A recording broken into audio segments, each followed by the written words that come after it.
was dawn on January the 16th that heavily armed extremists stormed this gas plant in the Algerian desert and seized dozens of Western workers. The first Lorraine Barlow learned of the attack was when she took a call from her husband. He told me that I needed to stay very calm, and I knew as soon as he said that there was something really wrong. And he then proceeded to tell me that he'd been taken hostage by Al-Qaeda Mujahideen, and they had made him wear explosives.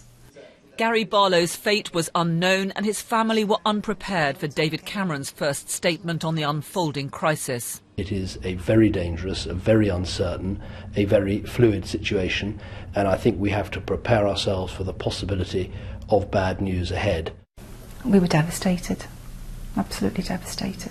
It made it sound like there were people being killed perhaps, or that people were already dead, and we were not given any prior warning that that is what was happening. Gary Barlow was one of 6 British workers killed, along with more than 30 others. He'd been employed by an agency to work at the joint venture, which includes BP. His family say he considered himself to be working for the company, but they were not invited to a BP memorial service, and his widow says she's shocked at the company's attitude. They don't feel as though they have any responsibility to tell us anything, and I find it quite shocking and inhumane to the extreme. BP's chief executive, Bob Dudley, did write her a letter of condolence after emails in which Mrs Barlow accused the company of adding to her family's distress.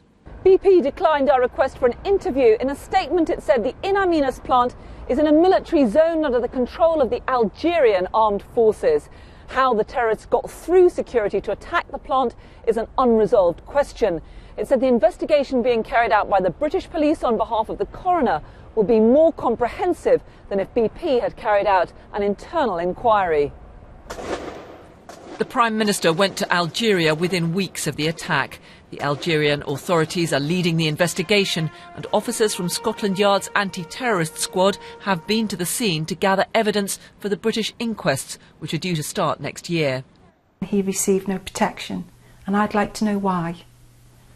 And I'd like to know exactly what happened. I'd like to know who was responsible, who made decisions.